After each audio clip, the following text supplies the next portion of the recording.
consubstancia-se em valores amparados constitucionalmente. Fecho aspas. A mesma conclusão, registre-se, a que chegou o Congresso Nacional em suas informações de folhas. Não é, todavia, como pensa o atual chefe do Ministério Público Federal, Dr. Antônio Fernando de Souza, que, atuando na condição de fiscal do direito, custos iuris, concluiu pela declaração de inconstitucionalidade dos dispositivos legais sob a alça de mira da presente ação direta. Assim procedeu mediante a aprovação de parecer da lavra do mesmo professor Cláudio Fonteles. Senhora Presidente, prossigo para anotar que admiti no processo, na posição de amigos da Corte, amici curiae, as seguintes entidades da sociedade civil brasileira: Conectas Direitos Humanos, Centro de Direitos Humanos, Movimento em Prol da Vida, Movite, Instituto de Bioética, Direitos Humanos e Gênero, ANIS, além da Confederação Nacional dos Bispos do Brasil, CNBB. Entidades de saliente representatividade social e, por isso mesmo, postadas como subjetivação dos princípios constitucionais do pluralismo genericamente cultural, preâmbulo da Constituição, e especificamente político, inciso 5º do artigo 1º da nossa Lei Maior, o que certamente contribuirá para o adensamento do teor de legitimidade da decisão a ser proferida na presente ADIM. Estou a dizer, decisão colegiada tão mais legítima quanto precedida da coleta de opiniões dos mais respeitáveis membros da comunidade científica brasileira no tema. Não é tudo.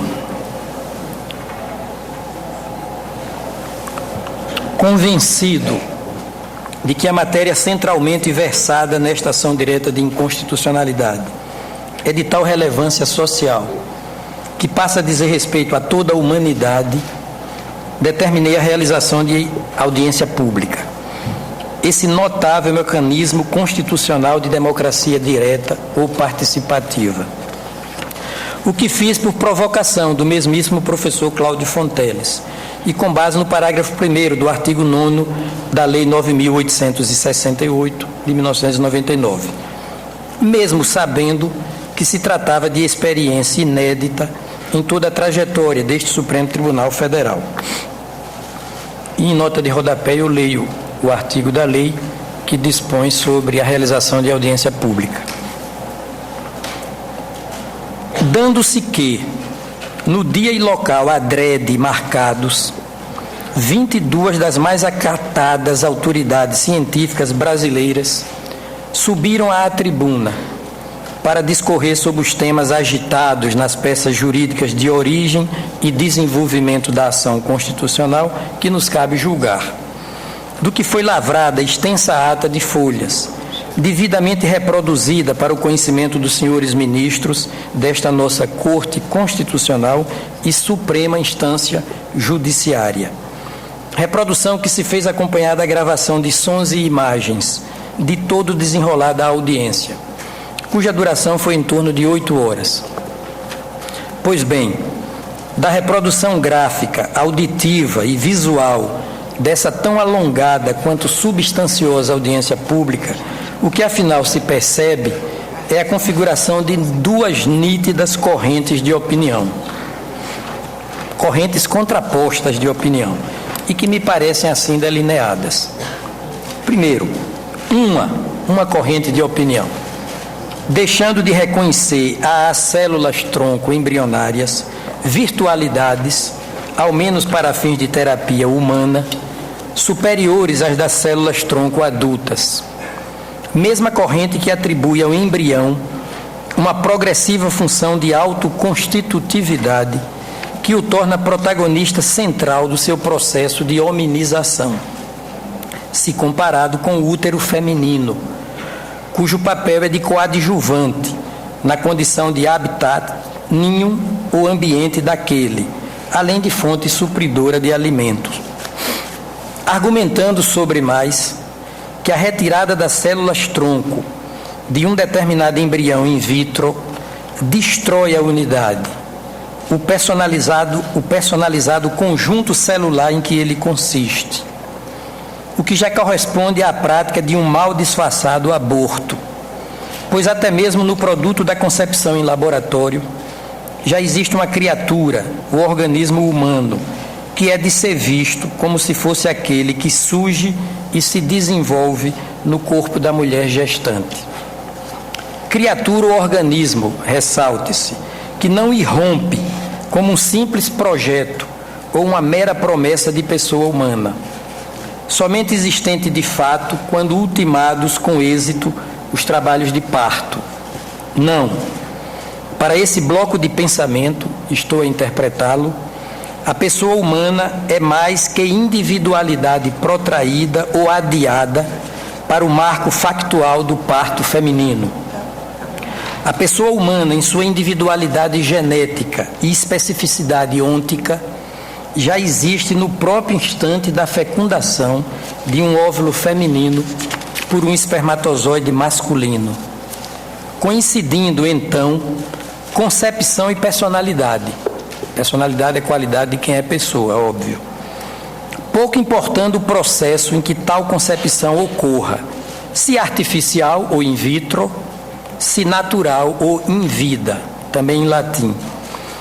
O que se diferencia em tema de configuração da pessoa humana é tão somente uma quadra existencial da outra.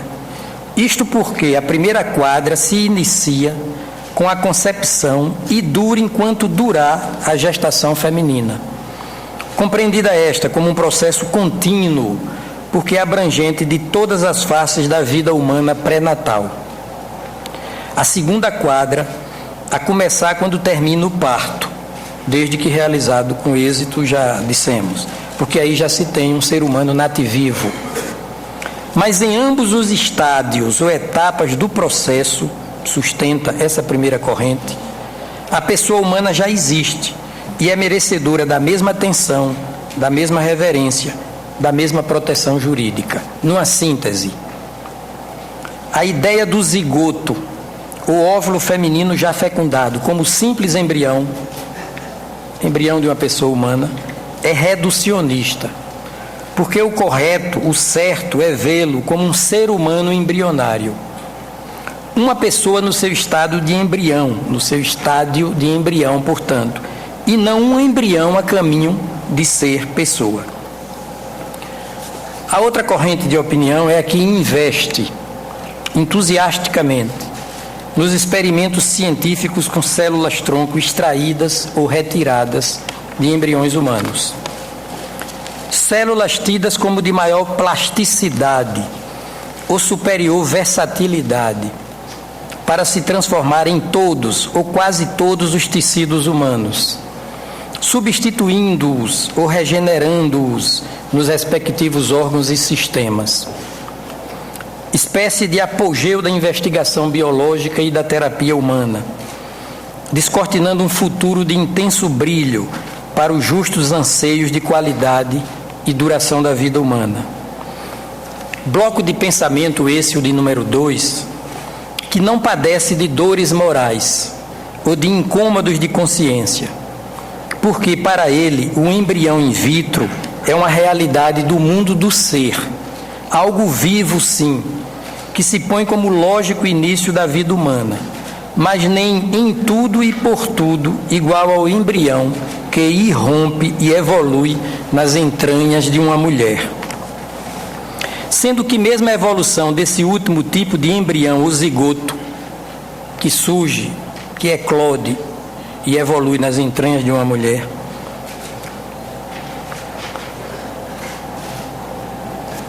sendo que mesmo a evolução desse último tipo de embrião, o zigoto, para o estado de feto, somente alcança a dimensão das incipientes características físicas e neurais da pessoa humana, com a meticulosa colaboração do útero e do tempo. Não no instante puro e simples da concepção abruptamente, mas por uma engenhosa metamorfose ou laboriosa parceria do embrião, do útero e do correr dos dias. o útero passando a liderar todo o complexo processo de gradual conformação de uma nova individualidade antropomórfica, com seus desdobramentos ético-espirituais. Valendo-se ele, útero, é a leitura que faço nas entrelinhas das explanações em foco. Valendo-se ele, útero, de sua tão mais antiga quanto insondável experiência afetivo-racional com o cérebro da gestante, quiçá com o próprio cosmo, que subjacente à cientificidade das observações acerca do papel de liderança do útero materno, transparece como que uma aura de exaltação da mulher, e principalmente da mulher-mãe, ou em vias de selo, como portadora de um sexto sentido existencial, já situado nos domínios do inefável ou do indizível. Domínios que a própria ciência parece condenada a nem confirmar nem desconfirmar, porque já pertencentes àquela esfera ôntica de que o gênio de William Shakespeare procurou dar conta com a célebre sentença de que, entre o céu e a terra, há muito mais coisa do que supõe a nossa vã filosofia. Hamlet, ano de 1601, ato 1º, cena de número 5. Para ilustrar melhor essa dicotomia de visão dos temas que nos cabe examinar à luz do direito, especialmente do direito constitucional brasileiro, senhora Presidente, transcrevo parte da explanação de duas das referidas autoridades que pessoalmente assomaram à tribuna por ocasião da sobredita audiência pública. A doutora Maiana Zatz, professora de genética da Universidade de São Paulo, entre tantos títulos, outros, e a doutora Lenise Aparecida Martins Garcia, também entre outros títulos de merecimento científico, professora do Departamento de Biologia Celular da Universidade de Brasília. Disse a primeira cientista, a doutora Maiana Zatz: pesquisar células embrionárias obtidas de embriões congelados não é aborto. É muito importante que isso fique bem claro. No aborto, temos uma vida no útero, que só será interrompida por intervenção humana, enquanto que no embrião congelado não há vida se não houver intervenção humana. É preciso haver intervenção humana para a formação do embrião, porque aquele casal não conseguiu ter um embrião por fertilização natural e também para inserir no útero. E esses embriões nunca serão inseridos no útero. É muito importante que se entenda a diferença. Fecho aspas. Já a doutora Lenise Garcia, são de sua excelência as seguintes palavras, aspas: nosso grupo traz um embasamento científico para afirmarmos que a vida humana começa na fecundação, tal como está colocado na solicitação da Procuradoria. Já estão definidas aí as características genéticas desse indivíduo. Já está definido se é homem ou mulher nesse primeiro momento. Tudo já está definido nesse primeiro momento da fecundação. Já estão definidas eventuais doenças genéticas. Também já estarão aí as tendências herdadas, o dom para a música, pintura, poesia. Tudo já está ali na primeira célula formada. O zigoto de Mozart já tinha dom para a música e Drummond para a poesia. Tudo já está lá. É um ser humano irrepetível. Fecho aspas.